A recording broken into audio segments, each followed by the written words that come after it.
Good morning. आज हम दो टॉपिक पढ़ेंगे और इस चैप्टर का अंतिम टॉपिक भी है अंतःकंकाल के कार्य, पेशी तंत्र में विकृतियाँ। अंतःकंकाल के कार्य में जब हम पढ़ते हैं तो अंतःकंकाल का आप स्वयं कार्य बता सकते हो। यह एक शरीर का ढांचा प्रदान करता है। जो पसलियाँ होती हैं ये केज बना करके आंतरिक अंगों की सहायता करती हैं। हाथ एवं पैर में जो हड्डियां या अस्थियां पाई जाती हैं वो प्रचलन में सहायता करती हैं, दौड़ने में सहायता करती हैं, कूदने में सहायता करती हैं, पकड़ने में सहायता करती हैं, भोजन ग्रहण करने में सहायता करती हैं। ये अंतःकंकाल के प्रमुख कार्य होते हैं। इसके अलावा लगभग 40% भाग पेशियों से मिलकर बना होता है। तो पेशियों से अंतःकंकाल जुड़ करके मूवमेंट करने का काम करती हैं। कानों में जो अस्थियां पाई जाती हैं वो सुनने में सहायता करती हैं। पैर की फीमर जो अस्थि होती है उसमें रुधिर का निर्माण भी होता है, यानी अस्थि के अंदर रुधिर के निर्माण का भी कार्य होता है।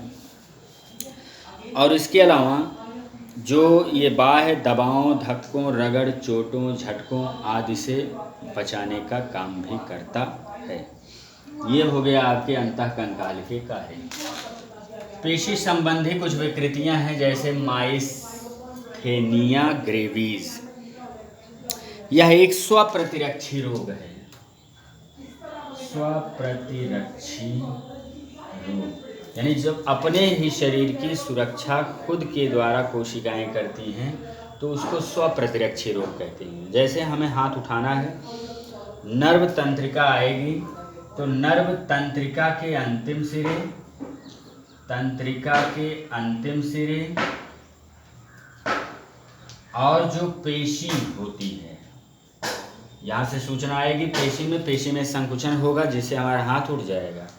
तंत्रिका के अंतिम सिरे और पेशी का जो जंक्शन होता है, जॉइंट स्थान होता है, संधि होता है, उनमें त्रुटियां उत्पन्न हो जाती हैं। चाहे वो एसिटिलकोलिन पदार्थ ना मुक्त करें या तंत्रिका संचारी पदार्थ मुक्त नहीं कर पाती हैं, जिससे हमारी इच्छानुसार जो पेशियां होती हैं वो काम नहीं करती हैं। ऐच्छिक पेशियां काम नहीं करती, धीरे धीरे ये कमज़ोर होती जाती हैं। ज़्यादातर पलकों की पेशियां हो गई, चबाने का काम हो गया, बोलने का काम हो गया, तो ये संकुचन एवं शिथिलन की क्रिया यहाँ पर रुक जाती है। इसी को हम कहते हैं माइस्थेनिया ग्रेविस। नेक्स्ट इम्पॉर्टेंट रोग है जो पूछा जाता है टिटैनी। टिटैनी क्या होता है? शरीर में कैल्शियम की कमी हो जाती है। दूध में कैल्शियम पाया जाता है, तो कैल्शियम की अगर कमी हो जाती है पेशियां अपना कार्य करना बंद कर देती हैं। पेशियों में संकुचन एवं शिथिलन की क्रिया बंद हो जाती है। अगर पेशियां ये काम करना बंद कर देंगे, जबड़ा ऐसे जकड़ा रहेगा, यानी खुल नहीं पाता है। कोई भी ऐसे मांसपेशियां ऐसे सिकुड़ी की सिकुड़ी रह जाएंगी, ऐंठी की ऐंठी रह जाएंगी, वो फिर ढीली या शिथिलित नहीं होती हैं। इसी को रोग को हम क्या नाम देते हैं? टिटैनी नाम देते हैं। अगला है ऑस्टियोपोरोसिस। यह भी जो है कैल्सिटोनिन पैराथार्मोन्स की अनियमितता से होता है। अगले चैप्टर में बताएंगे डिटेल में। कैल्शियम की अनियमितता, कैल्शियम जब बाहर निकल जाता है, आप जानते हैं ज़्यादातर 97% भाग जो कैल्शियम होता है वो हमारी हड्डियों में पाया जाता है। कैल्शियम की कमी होगी, अस्थियां छिद्र युक्त हो जाएंगी, पतली हो जाएंगी, कमज़ोर हो जाएंगी, जरा सा झटका लगेगा टूट जाएंगी। इसी रोग को हम क्या नाम देते हैं? ऑस्टियोपोरोसिस। ऑस्टियो माने अस्थि, पोरोसिस माने छिद्र। कुबड़ निकल आना, पेशियों में दर्द होना, कशेरुकाओं का सिकुड़ना, हड्डियों का टूटना, फ्रैक्चर होना, ये सब ऑस्टियोपोरोसिस के लक्षण हैं। नेक्स्ट इम्पॉर्टेंट रोग है आर्थराइटिस। सुने होंगे, गठिया रोग जिसको कहते हैं। आर्थराइटिस 3 प्रकार का होता है, दिया गया है इसमें। एक पहला है ऑस्टियोआर्थराइटिस।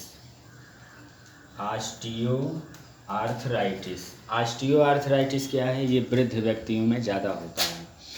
इसमें जो अस्थियों के बीच जो उपास्थियाँ होती हैं वो धीरे धीरे गल जाती हैं या नष्ट हो जाती हैं, और नष्ट होने पर जो घुटने होते हैं बिल्कुल जकड़ जाते हैं, उनमें सूजन टाइप में आ जाती है, इन्फ्लामेशन हो जाता है, यानी अधिक भार वाले जो भी स्थान सहन करने वाले स्थान हैं, जैसे ये गांठ हो गया, घुटना हो गया, मेरुदंड हो गया, तो इनमें जो है दर्द बना रहता है, या इनमें जो हड्डियों के सिरे पर उपास्थि हैं मेन रूप से वो नष्ट होने लगती हैं।